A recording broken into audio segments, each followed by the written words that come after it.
Buenos días. Muchas gracias por la invitación, muy generoso de parte de ustedes. Y también un saludo a los demás integrantes del panel, que compartimos este momento de reflexión.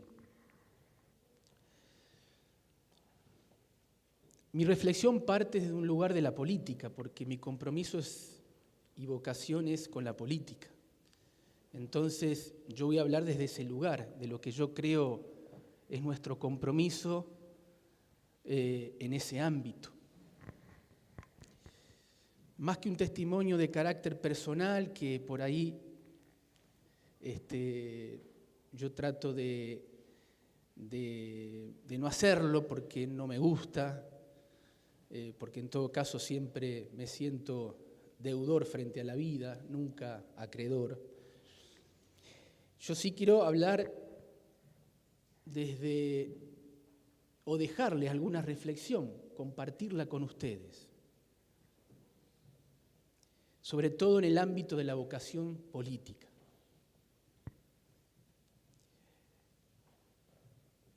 Aquí se dijo, muy bien lo decía Monseñor, que estamos llamados, que tenemos una gran llamada y que tenemos que responder. Y eso es fundamental, porque esa llamada nos convierte en colaboradores del proyecto de Jesús y del reino. Y si somos colaboradores en los dos planos, en el plano del corazón de cada uno de nosotros, en el plano del ser individual, también somos llamados a ser colaboradores en el plano de lo social, de lo estructural. Y es ahí donde entra una de las vocaciones más profunda e importante que nos regala la vida, que es la política. Cuando este compromiso por la política nos lleva a ser colaboradores del proyecto, junto con otros, del proyecto fundamental de la vida, que es la salvación, que es la fraternidad, que es la justicia social.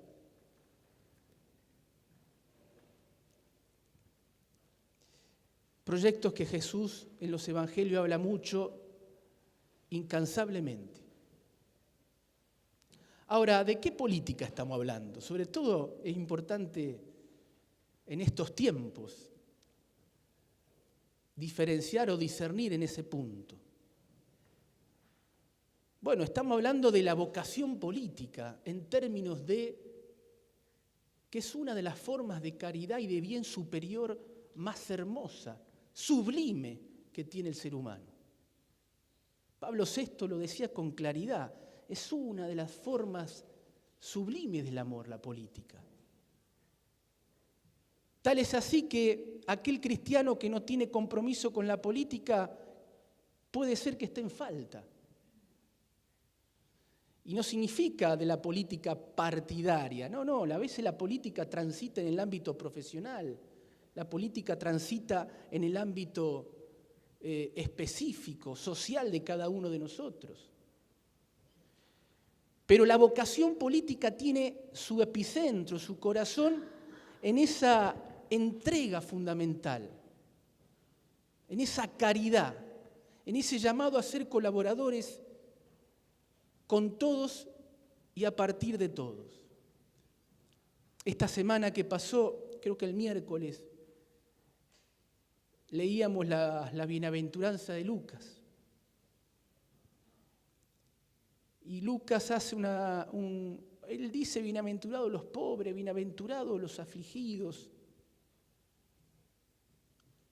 También dice en la segunda parte, ojo con esto, ojo con lo otro.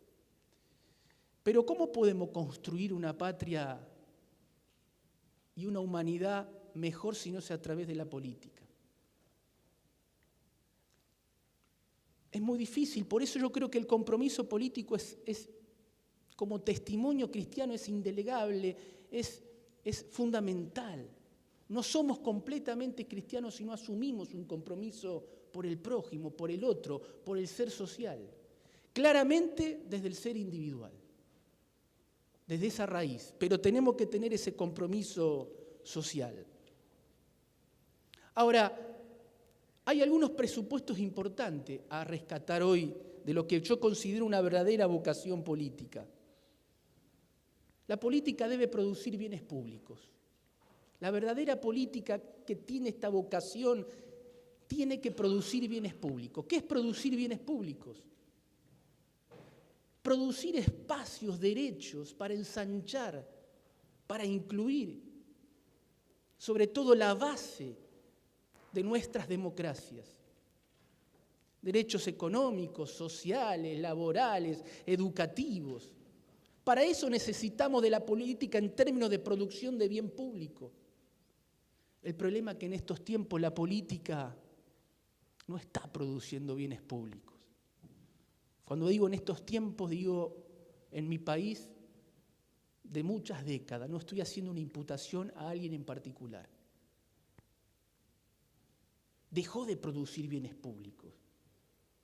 Es como que la política está cooptada para otro tipo de intereses. Ya no responde a los bienes superiores de caridad, de sociedad y de producción de bienes públicos.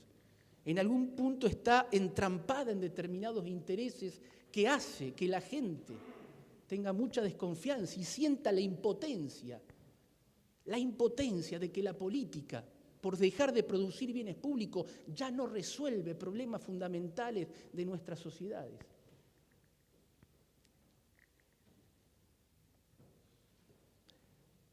La política para mí, desde el punto de vista de la lectura y de la llamada que tenemos como cristianos, está fundada a partir de esa llamada en la acción, en la voluntad. No es solo un acto intelectual, no es solo un acto ideológico profesional. La idea de dignidad del hombre y de persona está muy por encima de un marco ideológico y teórico. Recordemos que para nosotros un ser humano es mucho más rico que un marco conceptual ideológico. Y esto es muy importante también en estos tiempos, le diría en todos los tiempos. Porque si esto es así, yo tengo un deber de ser radical en las convicciones, pero nunca herir a nadie. Porque el otro, aunque piense diferente, comparte conmigo la condición básica de ser humano. Y esa condición está mucho más allá de una definición conceptual ideológica. Por eso desde esta llamada tenemos que tener claro también esto y estar obligados a hacer esta diferenciación. Pero decía la política en términos de acción y de voluntad, que no es solamente un marco conceptual ideológico. Se los dice a alguien que cree en las condiciones fundamentales de la información, de la formación permanente. En mi herencia social cristiana que me dejó una casa humilde como la de mis padres, me pude formar en determinados ambientes donde la formación permanente para mí es fundamental. Es fundamental. Pero también entendí que lo más importante de un dirigente, más allá de la información, más allá de la formación y de la ética, en términos de conjunto de valores, lo más importante es el barro, es la acción, es el tiempo compartido. Por eso a veces la verdadera vocación política es una vocación muy pesada cuando uno la ejerce con pasión, porque es una vocación muy fuerte. No alcanza las horas del día, no alcanza cuando se la vive con autenticidad, con pasión y convicción, como entrega. Porque esa acción no es un discernir intelectual, es barro. Necesitamos en la política más barro. Hay un pasaje de Pablo que a mí me interpela mucho. cuando Pablo les recomienda en Corintios, les recomienda evangelizar y predicar. Él está hablando, creo que al pueblo de Corintios, y les dice, miren, confíen en el Espíritu Santo, no caigan en grandes palabras de sabios. Evangelizar no es caer en una intelectualidad de sabios.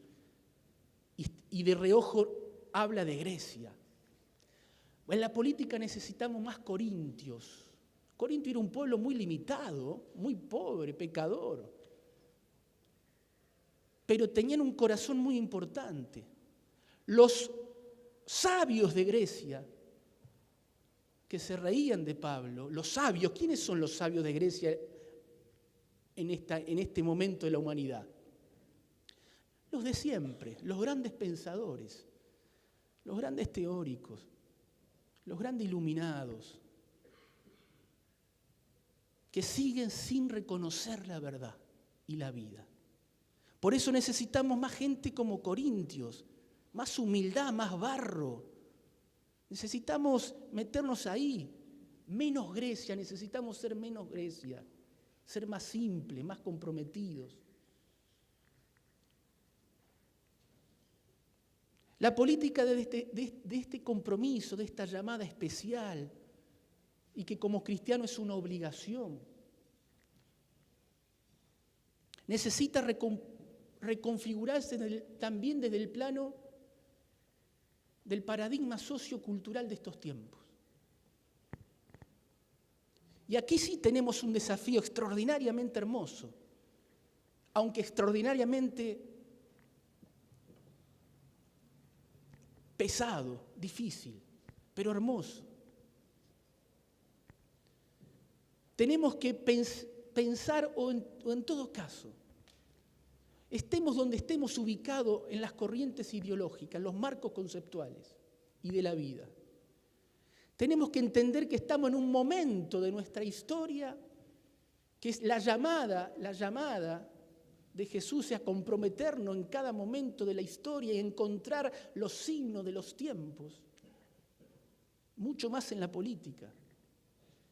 Que la llamada de nuestros tiempos, del aquí y del ahora, pasa por desafiar a lo que yo creo que está en el fondo, en el problema y en la raíz de todos los problemas que estamos viviendo como sociedad en el mundo, y mucho más en Occidente, que es este paradigma antropológico pesimista del hombre y de la vida. Es mucho más de fondo el problema que tenemos, es mucho más de fondo. Abro un paréntesis, lo digo en términos filosóficos, ¿no? Y lo decía en Tanti, Córdoba, en ese encuentro de la pastoral social. Venimos de matar a Dios muchos siglos atrás. Entronizamos a la razón humana de una manera triunfal, a la vuelta del siglo XX y de los desastres del siglo XX. Es como que la razón humana se empezó a retirar y terminaron matando al hombre. Y lo que hoy nos está quedando es una idea del hombre, de una reducción del hombre, dominada por la razón tecnológica. Esta idea de comamos y bebamos, que mañana morimos. Esta idea de que nos devoramos entre nosotros y devoramos a la naturaleza. ¿Está en juego el planeta? Laudato si. Pero ¿a qué responde todo eso? A esta idea de que matamos a Dios, matamos al hombre. Estoy hablando en términos filosóficos ya. Y hoy tenemos una idea empobrecida de la dignidad humana. Y es ahí donde la política, frente a eso, tiene que recuperar épica, recuperar alegría, recuperar un sueño, recuperar utopía, aunque esto es un término que podemos discutirlo mucho. Porque el compromiso cristiano es aquí y ahora, no es para mañana. Pero lo digo en términos de recuperar desde la política la vocación de compromiso y de transformación frente a este problema estructural y de fondo que tenemos. Que el paradigma antropológico pesimista del hombre, de la vida y de la dignidad nos está en algún punto llevando a una idea del hombre sin trascendencia. Yo diría, en el campo de la idea, a una cierta idea donde el hombre ya no es mirado desde ninguna elevación, ya no solo de la fe, también en el plano conceptual. El hombre ya no tiene trascendencia. Por eso creo en un humanismo social, en un progresismo con raíz humana, en una democracia que no pierda el sentido de la dignidad del hombre. Ahora, la dignidad del hombre fundante es a partir de la idea de que el hombre está llamado para hacer algo más que comer y vivir cotidianamente. La idea del hombre es mucho más trascendente. La política tiene que recuperar esos valores y desafiar estos paradigmas fundamentales. No sé cómo estoy con el tiempo, pero bien. Entonces, tenemos que recuperar esas esencias, esa épica, esa rebeldía, esa radicalidad sin herir a nadie. Y a eso estamos llamados, yo creo que el principal llamado entre todos. Ahora, si el desafío es enfrentar y resolver esta idea empobrecida del hombre, del paradigma tecnológico, esto que nos liga a todos con todo, que es la idea de consumir y consumirnos. Si ese es el gran desafío que tenemos, primero tenemos que ser humildes y aceptar que nos tenemos que juntar, que tenemos que encontrarnos. Diferentes tradiciones, diferentes ideas, diferentes corrientes. Y volver a desafiar, a partir de los signos de la historia, volver a desafiar, a potenciar una idea del hombre, que vuelva a recuperar optimismo, que vuelva a recuperar esperanza, que vuelva a estar fundada en una idea trascendente de la dignidad nuestra. Porque si no lo hacemos, corremos serios riesgos y peligros en términos ambientales, humanos y sociales. Es el principal llamado de la política para mí en estos tiempos. Por eso también creo que la política debe hacer una opción preferencial. Tiene que hacer una opción preferencial por tomar las riendas de las decisiones y de la vida. En un libro que recomiendo leer mucho, de bastantes 6, 7 años atrás, Coloquios nocturnos en Jerusalén, del cardenal Martini, un cardenal que iluminó mucho a la Iglesia. Él decía, prefiero una decisión errónea a ninguna decisión. Esto tiene que ver con los políticos de estos tiempos, políticos que se esconden, que no asumen, que le tienen miedo a tomar decisiones, que no siguen las convicciones. Políticos que perdieron la frescura y perdieron el encanto de hablar desde el corazón. En estos tiempos tenemos que animarnos, aunque nos equivoquemos, a decidir siempre, a tomar las riendas de nuestras vidas, a que nadie la tome por nosotros, a tener pasión, a ver a la vocación política como algo fundamental, llamados desde el origen por Jesús a comprometernos, porque el proyecto del reino no es solo un tema de moral individual, el proyecto del reino de Jesús es un tema de sociedad, de humanidad, de estructura. Y ahí entra la vocación política al más alto nivel y la alta política, pero con estas, permítanme, con estas subjetividades en la que yo creo que es el camino de la verdadera vocación política. Esta que recupere épica, sueños, esencia, produzca bienes públicos, se embarre, simpleza, hablar desde el corazón. Por eso la política también tiene que hacer una opción preferencial, especialmente por los pobres. Hay un pasaje que le contaba de Lucas que a mí me llamó mucho la atención, porque Lucas dice, Jesús mirando a sus discípulos, dice, y empiezan a hablar de la bienaventuranza. Bienaventurados los pobres, pero remarca Lucas, mirando a su discípulo, y había tal vez cientos de miles de personas. ¿Quién eran sus discípulos? Los últimos de los últimos y los pobres, marginados de su época. ¿Quiénes son los discípulos de Jesús de hoy? Bueno, desde la política, desde la verdadera vocación política, estamos llamados a volver a mirar al más débil, a los que menos tienen, al más necesitado. Y desde la fe de reconocernos hijos de Dios, de ser iguales en dignidad, ir hacia la liberación y hacia la justicia social, con esta mirada trascendente del ser humano. Tenemos que volver a recuperar vocación en la política, que no la roben ni el paradigma pesimista y antropológico, que no la convierta en un instrumento de los poderosos. Miren la visión del paradigma antropológico pesimista. ¿Qué le ofrece a los jóvenes desde la política? ¿Qué le ofrece? ¿Qué épica le ofrece? Gestión, instrumentalización, administración, ajuste. ¿Qué sueño está proponiendo esta visión de la política a los jóvenes? Ninguno.